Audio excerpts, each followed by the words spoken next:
Hello friends, मैं हूं गौरव और हम सभी को पता है कि विज्ञान कोई वहम नहीं है, बल्कि वो तो एग्जैक्टली वहम और अंधविश्वास दूर करने का ही काम करता है और हमारे नेचुरल वर्ल्ड के फैक्ट्स को नॉलेज और एक्सपेरिमेंट से खोजने का एक जरिया है। लेकिन इसी फैक्ट्स को खोजने के सफर में बहुत से महान साइंटिस्ट की अद्भुत मेहनत, सैक्रिफाइसेस और डेडिकेशन रही है। महान खोजे जो दुनिया को हिला कर रख देती है, करने में एक अलग किस्म का दिमाग चाहिए होता है। एक ऐसा दिमाग जो पागलपन की हद तक एक ही मकसद के प्रति ऑब्सेस्ड रहे, फिर चाहे दुनिया इधर की उधर भी क्यों ना हो जाए। और इसीलिए आज इस वीडियो में हम जानने वाले हैं 5 ऐसे रियल लाइफ मैड साइंटिस्ट के बारे में जिनके बारे में जानना आपके लिए बहुत जरूरी है। और इसीलिए आराम से बैठ जाइए और इस वीडियो को पूरा अंत तक देखना, क्योंकि आपकी भी मेरी ही तरह होश उड़ने वाली है। सो बिना समय गवाए चलिए शुरू करते हैं। Number 1, Hanning brand. आज के युग में केमिस्ट्री एक अच्छे से समझा जाने वाला टॉपिक है और आज का हमारा ज्ञान 200 या 300 साल पहले की नॉलेज से काफी अधिक भी है। लेकिन पुरानी सदी में केमिस्ट को जादूगर कहा जाता था, क्योंकि वे अलग अलग केमिकल्स को मिलाकर कुछ नई चीजें बनाते थे।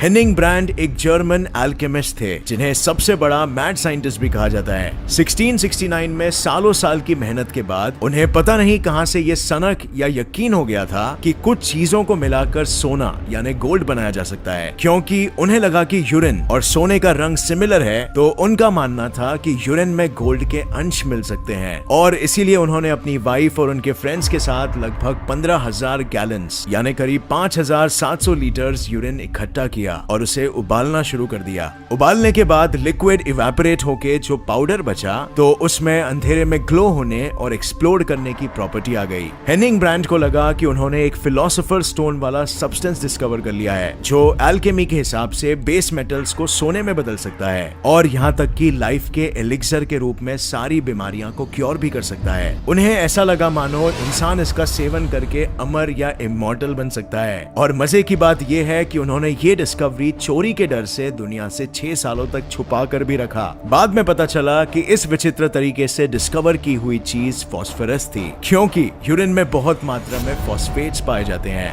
नंबर 2, जे रॉबर्ट ओपेनहाइमर। एल्बर्ट आइंस्टाइन और जे रॉबर्ट ओपेनहाइमर में कुछ चीजें कॉमन थी। दोनों ज्यूइश ओरिजिन के न्यूक्लियर फिजिसिस्ट थे और दोनों ने एटम बॉम्ब्स के प्रोजेक्ट्स पर काम करके उन्हें डेवलप भी किया था। और डेवलप करने के बाद की तबाही को अंदाजा लगा के वे दोनों फिजिसिस्ट न्यूक्लियर वेपन्स के एकदम खिलाफ भी हो गए थे। जे रॉबर्ट ओपेनहाइमर जब छोटे थे तो उनके टीचर ने स्कूल में ही उनका टैलेंट पहचान लिया था। उन्होंने उनके माता पिता को कहा कि एक दिन ये लड़का बड़ा होके सारी दुनिया को हिला देगा, और हुआ भी कुछ ऐसे ही। वर्ल्ड वॉर 2 के दौरान नाजी जर्मन्स और इंपीरियल जापानीज आर्मी से निपटने के लिए उन्होंने यूएस गवर्नमेंट के एटम बॉम्ब बनाने के सीक्रेट मिशन, जिसका नाम दिया था द मैनहट्टन प्रोजेक्ट, पर टीम लीडर बनकर काम करना शुरू कर दिया। और उस वक्त कहीं नाजी जर्मन्स उनके पहले ही एटम बॉम्ब ना बना ले, इस खौफ से उनकी टीम रात दिन काम करने लगी। जुलाई 16, 1945 को उनकी टीम ऑफ साइंटिस्ट और इंजीनियर्स ने ट्रिनिटी साइट, न्यू मैक्सिको में एटम बॉम्ब का सक्सेसफुल एक्सप्लोजन किया। दूर से आसमान में 40,000 फुट के मशरूम क्लाउड को भयंकर लाइट और साउंड से उठते देखकर उन्होंने दुनिया की तबाही की कल्पना अंदर ही कर ली। उनका अंदाजा ठीक था और टेस्ट करने के सिर्फ 21 दिन बाद 6 अगस्त 1945 को यूएस ने हिरोशिमा, जापान में एटम बम गिरा डाला, जिसमें शहर के 90% यानी 80,000 लोग मारे गए। 9 अगस्त 1945 को नागासाकी, जापान में बम ने करीब 40,000 लोगों को मारकर तबाही मचाई और जापान के फिर सरेंडर होने के बाद वर्ल्ड वॉर 2 का अंत हुआ। उनके अंदर फिर इंसानियत की इतनी तबाही देखकर पछतावे से भरे फीलिंग्स आए और उन्होंने प्रेसिडेंट ट्रूमन से इसका विरोध किया, जिसकी उन्हें भारी कीमत चुकानी पड़ी। उन्हें प्रेसिडेंट के ओवल ऑफिस से किक करके बाहर निकाला गया और उनकी सारी सिक्योरिटी विड्रॉ कर दी गई। फिर भी उनके मौत तक न्यूक्लियर वेपन्स के खिलाफ उनका विरोध रहा और उन्हें आज भी the father of atomic bomb कहा जाता है, सिर्फ उनके इस खोज को लेकर पागलपन की वजह से।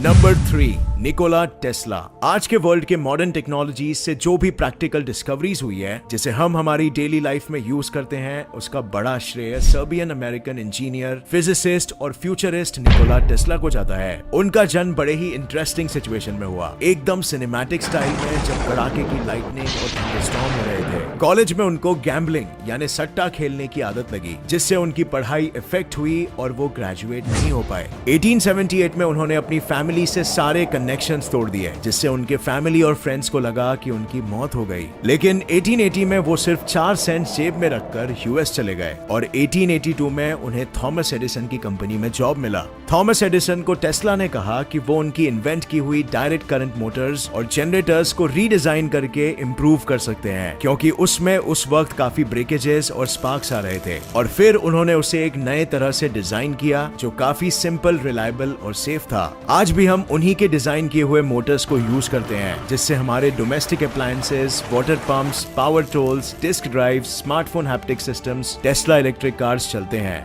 लेकिन टेस्ला के एडिसन के साथ कुछ पर्सनल प्रॉब्लम्स की वजह से उन्हें उनकी कंपनी छोड़ देनी पड़ी और उसी बीच इलेक्ट्रिसिटी का आविष्कार हुआ और इससे यूएस में काफी बिजनेस अपॉर्चुनिटीज आने लगी। निकोला टेस्ला ने एडिसन के डायरेक्ट करंट टेक्नोलॉजी की जगह रिसर्च करना शुरू किया और कमर तोड़ मेहनत और डेडिकेशन के बाद उन्होंने एक न्यू करंट टेक्नोलॉजी जिसे ऑल्टरनेटिंग करंट यानी एसी टेक्नोलॉजी की डिस्कवरी की। आज भी टेस्ला के डिजाइन किए हुए AC Motors, generators, power transmissions और 25 पेटेंट्स है। एक ऐसा इंसान जो कभी यूएस सिर्फ 4 सेंट्स लेकर आया था। जब थॉमस एडिसन ने उनके एसी करंट को अपने डीसी करंट से ज्यादा डेंजरस बताने की अफवाहें फैलाई, तो पागलपन की जोश में टेस्ला ने एक बेहद ही खतरनाक एक्सपेरिमेंट अपनी जान की बाजी लगाकर किया। उन्होंने एसी करंट को अपनी बॉडी से फ्लो होने दिया और लैंप्स को जलाकर उस करंट को बिल्कुल सेफ और सक्सेसफुल बताया। कहा जाता है कि निकोला टेस्ला को एक तरह की ऑब्सेसिव कंपल्सिव डिसऑर्डर थी और इसमें उन्हें बेसिकली कीटाणुओं से बहुत डर लगता था। बट फिर भी इस मेहनती और पागलपन से भरे साइंटिस्ट ने 3 phase power transmission system, induction coil, rotating magnetic field और अन्य इन्वेंशंस के अलावा करीब 26 कंट्रीज में 278 पेटेंट्स हासिल किए।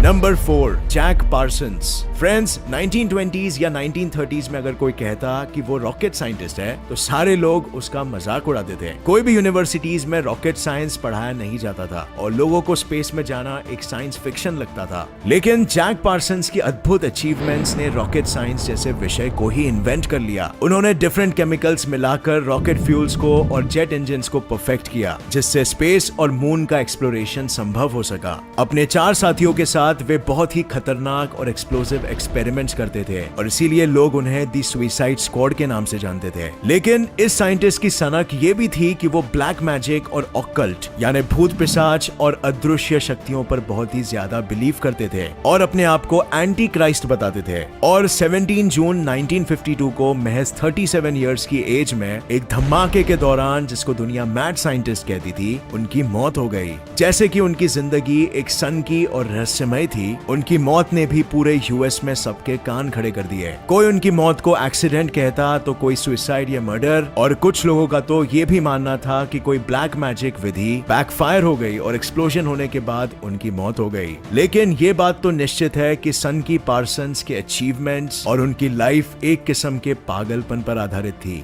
Number 5, Albert Einstein. सरप्राइजिंगली दुनिया के सबसे पागल और महान साइंटिस्ट में एल्बर्ट आइंस्टाइन का भी नाम आता है। वे बचपन से ही क्यूरियोसिटी यानी जिज्ञासा से भरे हुए थे और हमेशा टीचर्स को क्वेश्चन करते रहते थे, वो सवाल जो भी उन्हें अटपटा सा लगता, और इसीलिए उनके स्कूल टीचर्स उन्हें डम्ब यानी बेवकूफ कहते। यहाँ तक एक बार प्रिंसिपल ने उनके माता पिता को बुलाकर उन्हें स्कूल से ही निकाल भी दिया था। उनकी बातें शुरू से ही अपने समय से बहुत आगे की होती थी और अपनी मेहनत और लगन से उन्होंने जो स्पेशल और जनरल थियरी ऑफ रिलेटिविटी में हमारे स्पेस, टाइम, ग्रेविटी और हमारे यूनिवर्स के बारे में जो भविष्यवाणियां की, वो भी उस समय के हिसाब से बहुत आगे की थी और इसीलिए दूसरे वैज्ञानिक इवन निकोला टेस्ला ने उसे पागलपन कहकर नकार दिया था। बट एक एक करके इस पागल जीनियस के हर एक भविष्यवाणियां सच हुए और हाल ही में जो 2 नए ब्लैक होल्स की तस्वीर हमने देखी, इसे आइंस्टाइन ने सैकड़ों दशक पहले ही प्रेडिक्ट कर लिया था। इन ब्लैक होल्स की असल तस्वीर देखने के लिए आप ऊपर आई बटन पर क्लिक कर सकते हो।